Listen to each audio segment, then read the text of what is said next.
What is up, guys? I am here to review Kingdom Hearts. We did just complete Kingdom Hearts this last week, and I didn't get a chance to talk about it live on stream, so here we are. We're going to record no cuts, no edits. We're just going to be just talking some Kingdom Hearts here, and I'm not going to waste anyone's time. Let's just get right into it.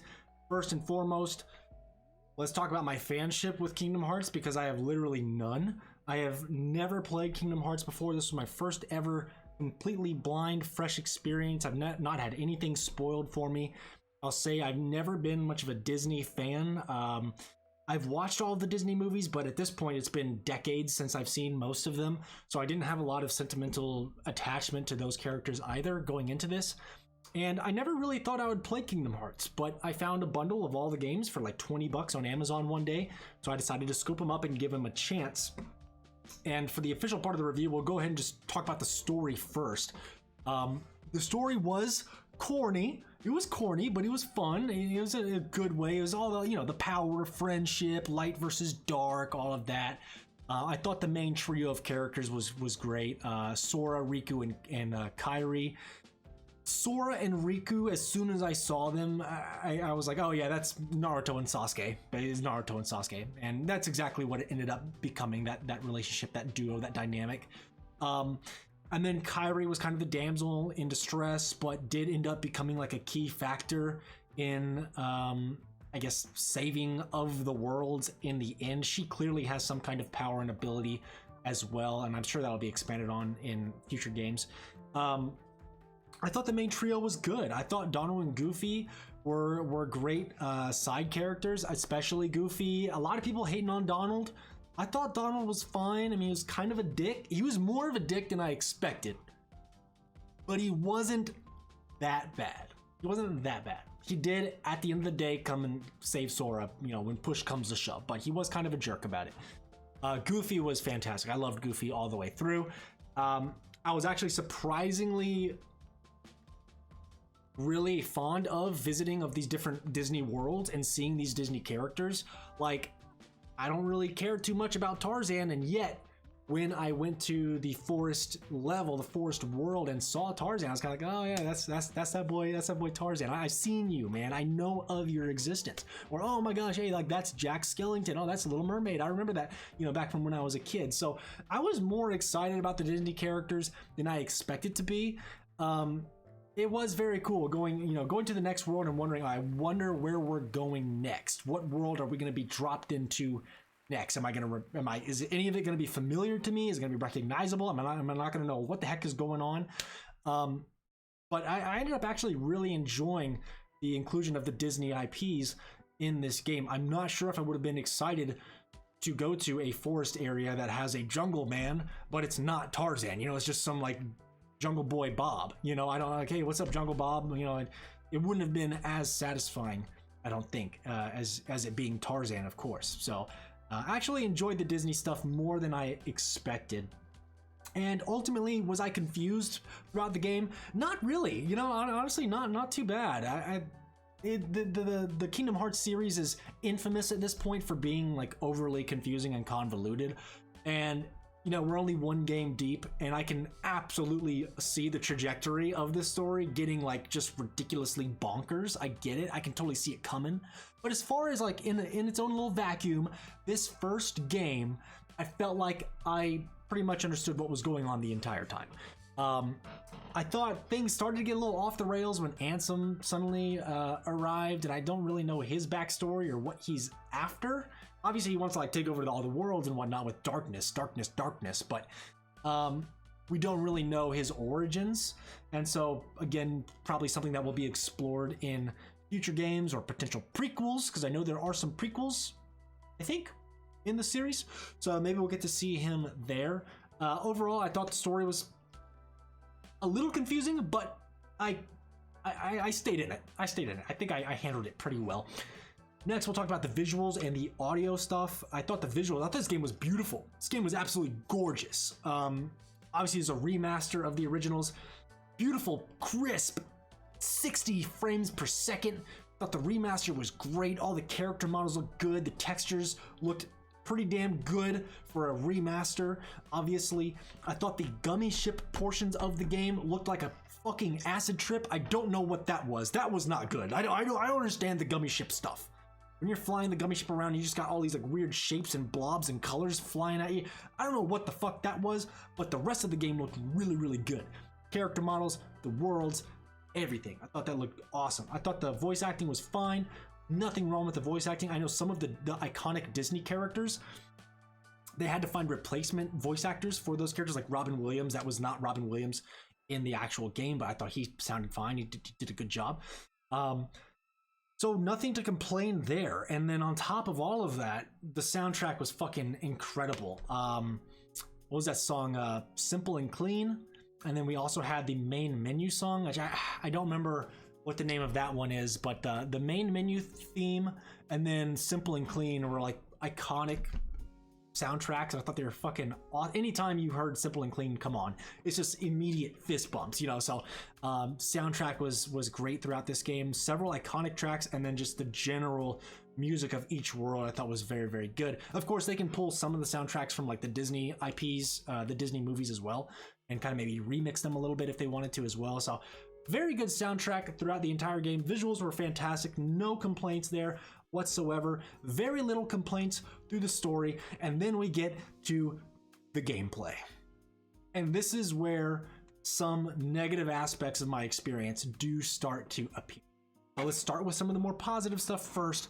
The platforming, the puzzle solving, I thought was all very good. I thought the platforming was fine. You know, in the jungle area, in the jungle world specifically, there was like one or two jumps that were like, you were like this close to either making it or missing it. Otherwise, I thought the platforming was really, really good in the game. Anytime I jumped, I had a very good idea of where my character was going to end up. And that is key for like really solid platforming. So I thought that was fine. The puzzle solving in the games were surprisingly really good. There were some super difficult puzzles. And a lot of the puzzle solving also came in the way of just navigating through these levels, because each world was somewhat of a maze in and of itself, especially the jungle world and like the Aladdin world were pretty convoluted. And I felt like part of the fun was finding my way through it. Like, all right, I see a locked door here. I know there's a switch somewhere in this world. I gotta go find it. And it's just that search, that hunt for that switch or what have you, I thought was really fun and rewarding, like when you finally find the answer and you get to unlock that door and progress, and you're rewarded with a nice sweet little cutscene or something like that. I thought that stuff was all very good. The equipment management, the inventory management, the customization of yourself and your side characters, your party, I thought was fine. It was unoffensive. You equip some jewelry that maybe gives you some abilities or gives you certain passive buffs or what have you, increases your stats. I did really, really like the variety of keyblades. Going into this series, I thought there was only one keyblade. I've never seen a screenshot where Sora was holding anything other than the normal keyblade that you start the game with. And so when I realized that, oh, like each world gives you its own unique keyblade, I was like, oh, I'm about that. Like, that's super cool. I love that each one like has a different ability or different stats and is aesthetically pleasing to look at. Like, okay, I got a new key. I wonder what it's going to look like. Is it going to look really cool, or is it going to look kind of dorky? Most of them looked really cool. So I'm all about the variety of keyblades, and that, like, when I found that out, my mind kind of like, oh, the possibilities. Like, you could make some really cool looking keyblades depending on what franchise or what Disney IP that you're pulling it from. So I really like that a lot. Next, let's talk about the combat, because the combat is probably my biggest gripe about the game. We got like two buttons. We got the X button swings. I'm sorry, we got like three buttons, like three main commands. We got the X button that swings your Keyblade. You hold L1, and then you have your spells that you can use, and you get to choose from. You can have 3 spells equipped at a time, but you have a full satchel of like 6 to 8 spells. I don't remember off the top of my head, but you've got the swing, you've got the spell button, and then you've got the dodge roll. And it was fine. It was fine for like 18 hours. I specifically remember this, like, I was having a fine time with the combat. It wasn't my favorite. It wasn't like super enthralling, but I was coasting. I'm like, okay, it's all good. You know, you got to get really close to hit your targets, and sometimes they jump away from you, and you gotta chase them down. Okay, oh, you jumped over there. Okay, chase you down. Oh, okay, now you're jumping. Oh, wait, where are you going? Oh, okay, there you are. All right, now I can get a couple hits in. Oh, you jumped to the other side of the level again. You know, it's just kind of like, sometimes I felt like I was chasing my targets around all over the place, and it was like, oh my gosh. And then you finally get to your target, and you get to press X. Just press X. Press X some more. And then sometimes, oh, you dodge roll, and then you press X. You dodge roll, and you press X. It's like, all right, I'm doing it. I'm doing it. Like for 15 to 18 hours, it was fine. It was doing its job. There were some bosses that required more, some bosses and like mini bosses or stronger enemies that required a little bit more nuance, a little bit more like brain games. Like, okay, I gotta position myself because he's about to shoot a projectile. So let me like come over here and hide. Okay, I'll come back out. I do some damage, what have you. And the spells, you know, obviously included a little bit of variety as well, but overall I got pretty bored with the combat around the 15 to 18 hour mark. And I remember that time frame specifically because that was about the time that I was getting to Hollow Bastion, the final castle area of the game. And it was about that time I was like 18 to 20 hours into the game, I think, when I got there. And that was about the time when I started to feel like some fatigue on the combat, some like pretty heavy fatigue, to the point where I was just skipping rooms. You know, you walk into a room, a bunch of enemies spawn in, and you could fight them, or you could jump over them and go to the next room and just skip them. And if you watch my streams, you probably noticed it. Like, I'd walk into a room, a bunch of dudes would spawn, and I just jump over them and fly through the door and just move on to the next one. I literally would not fight anybody unless I absolutely needed to, because of like puzzle reasons. Like maybe there's something in that room I had to interact with and I got to clear the enemies out first. You know, that was pretty much the only time I'd ever fight, because I just wasn't enjoying the combat at that point. You know, it had gotten old for me at that time. And I only put like 20, 30, 24 hours into this game. This game is supposed to last for like 30 to 40 hours based on what the internet has been telling me. So I would not have been able to make it 30 to 40 hours with pressing X. You know, like that just would not have done it for me for that long. I made it to like 18 hours, which I thought was pretty good. But you wanted me to go 30 to 40 hours in this game just pressing X, dude, I wouldn't have been able to make it. And I know I'm simplifying the combat because there is the dodge roll, there is the jump button, and there is the spells. I understand that. But 85 to 90% of the time, you're pressing X, right? So the combat was getting really, really, really old for me. And that ended up being my downfall. Because the combat was not fun for me, I was skipping enemies. I was skipping out on XP that I should have been earning. And that's something that I learned at the end of the game, that I probably shouldn't have been doing that. I probably should have been fighting and killing every enemy I came across, because that XP, that experience points, the leveling up is so fucking important. I got to the end of the game and I was severely underleveled. And I look back retroactively, I'm like, oh, it's probably because I skipped all of those enemies. Like I just kept skipping fights because I didn't feel like doing it. It was tedious. I wasn't having as much fun. So I just skipped the fight, but I kept leaving. That just leaves XP on the table that I should have earned. And on top of that, you know, at some points I was being hinted to like, hey, Dylan, you should probably stop and grind here. I didn't want to grind because I didn't think the combat was very fun. So I didn't want to stop and do something for an extended period of time that I don't find to be fun, that being the combat. So ultimately the combat not, you know, grabbing me, or at least not lasting. Because again, it was fine for like 18 hours. The combat being lackluster for me, I think ultimately ended up being my downfall one way or another, because it just caused me to miss out on a bunch of XP because I didn't feel like grinding. I didn't feel like doing those fights. So that's probably my biggest complaint about the game, and again was my eventual downfall when it comes to taking out the final boss and everything. Let's see, I think that's about anything. Oh no. Okay, let me real quick. I'll just say the gummy ship customization can burn in hell. The gummy ship customization. What were you thinking? Get that out of here. The gummy ship flying portions. Not interesting at all. I couldn't care less about the flying portions of the gummy ship. I was never excited to do it.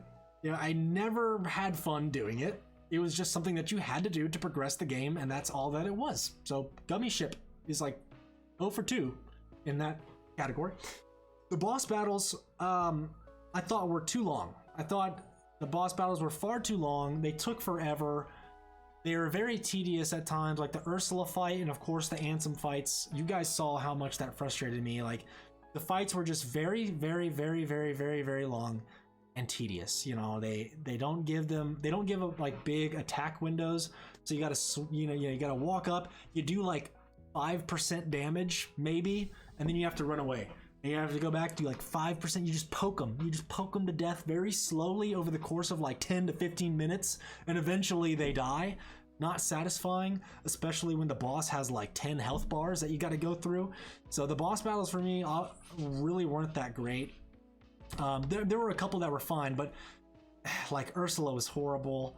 Ansem boss, all the Ansem phases were terrible. What's that other one? The one that was in the jungle area was kind of like meh as well. No, I take that back. The jungle area one was fun. There was a bunch of bosses and side bosses, mini bosses that, just like I said, the combat wasn't interesting, and therefore the length of a boss battle is just like, all right, do combat for 10 minutes straight, and if you die, you have to restart from the beginning. It's like, I already don't like the combat that much. And so now you're gonna make me do it for 10 minutes straight, and if I mess up, I have to do it all over again. You know, so it just like amplifies on itself as to me not enjoying a lot of the boss fights.